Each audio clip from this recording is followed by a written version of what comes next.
Hi, my name is Pritika. My ambition is to become MBBS. அப்போ தான் I came to know Royal Glow Next Academy. இங்கே வந்து staffs எல்லாருமே ரொம்ப பொலைட்டாக கைண்டாக எல்லோரையும் ஹேண்டில் பண்ணுறாங்க. ஈவன் எஸ்கே சார் வந்து எல்லாமே நல்லா கைட் பண்ணுறாரு. அங்கே ஜார்ஜியாவில் எப்படி இருக்கும், அந்த ஆம்பியன்ஸ்லாம் எப்படி இருக்கும், அதெல்லாம் வந்து நமக்கு சொல்கிறாங்க. இங்கே they have provided free NEET coaching which is helpful for middle class family. Though last year நான் வந்து நீட் என்னால் கிராக் பண்ண முடியல. பட் இந்த year I got a hope என்னால் கிளியர் பண்ண முடியும் அப்படின்னு. ஏன்னா வீக்லி டெஸ்ட்லாம் ப்ரொவைட் பண்ணுறாங்க.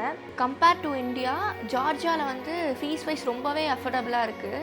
நானுமே நெக்ஸ்ட் வீக் போகிறேன். ரொம்ப ஜாலியாக எக்ஸைட்மெண்ட்டாக ஃபீல் பண்ணுறேன். பார்ப்போம் எப்படி இருக்குன்னு. ப்ளஸ் இங்கே வந்து நல்லாவே மோட்டிவேட் பண்ணுறாங்க. எங்களுக்கு வந்து ஒயிட் கோட் செரிமனி வச்சாங்க. அதில் ஸ்கோப்பும் அதுக்கப்புறம் ஒயிட் கோட்லாம் ப்ரொவைட் பண்ணி நல்லா மோட்டிவேட் பண்ணுறாங்க. அதுக்கப்புறம் ஸ்காலர்ஷிப் எக்ஸாம் வச்சாங்க. அதில் டாப் 10 ஸ்டூடெண்ட்ஸ்க்கு 50% ஸ்காலர்ஷிப் கிடைக்கும் அப்படின்னு. ரொம்பவே யூஸ்ஃபுல்லாக இருக்குது. இங்கே வந்து ஜாயின் பண்ணலாம் நீங்கள் எல்லாருமே. தேங்க்யூ.